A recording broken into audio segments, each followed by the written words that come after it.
गावातील अवैध दारू विक्रीमुळे अनेकाचे संसार उद्ध्वस्त होत असताना एकीकडे अवैध दारू विक्रेते जोमात तर पोलीस प्रशासन कोमात अशी वेळ आल्याने या कोमात पडलेल्या पोलीस प्रशासनाला जागे करण्यासाठी मातोश्री शिंदखेडराजा तालुक्यातील वडाळी गावातील असंख्य महिला व पुरुषांनी शिंदखेडराजा पोलीस स्टेशन गाठून गावातील अवैध दारू विक्री बंद करण्यासाठी शिंदखेडराजा पोलीस स्टेशनचे ठाणेदार यांना दिले निवेदन।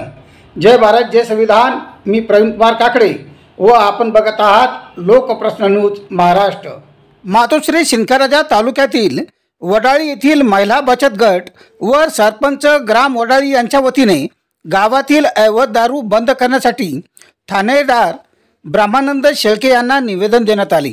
सदर निवेदन देतेवेळी महिला बचत गट तसेच सरपंच व पुरुषांनी पोलीस स्टेशनवर गर्दी केली होती। वडाळी येथे अवैध दारू विक्री सर्रास सुरू असून या दारूमुळे अनेकांचे संसार उद्ध्वस्त होत असल्याने गावातील दारू बंद करण्यासाठी दारू विक्रेत्यांना ग्रामस्थ महिलांनी विनंती केली, परंतु हे दारू विक्रेते ऐकण्याच्या मनस्थितीत नाहीत। तसेच ते गावात गुंडागिरी करतात। आमचे कोणीच काही वाकडे करू शकत नाही, कारण आम्ही पोलिसांना हप्ते देतो, त्यामुळे आम्ही कोणालाच भीत नाही असे म्हणून अवैध दारू विक्री जोमात करत आहेत। गावामध्ये 1ली ते 4थी पर्यंत जिल्हा परिषद प्राथमिक शाळा आहे। आजूबाजूच्या गावातील मद्यपी दारू पिण्यासाठी गावात येतात व दारू पिल्यानंतर त्यांचे आपसात भांडणे करून जातीवाचक शिवीगाळ करतात। याचा वाईट परिणाम शाळेकरी मुलांवर होत असून गावातील अल्पवयीन मुले सुद्धा नशेच्या अधीन जात आहेत। यामुळे गावातील जातीय सलोखा बिघडत असून गावातील अवैध दारू बंद करण्यासाठी ग्रामपंचायतीने ठराव सुद्धा पारित केला असून सदर दारू विक्री 7 दिवसाच्या आत बंद न झाल्यास निवेदनातून त्यांनी शासनाला आमरण उपोषणाचा इशारा दिला आहे।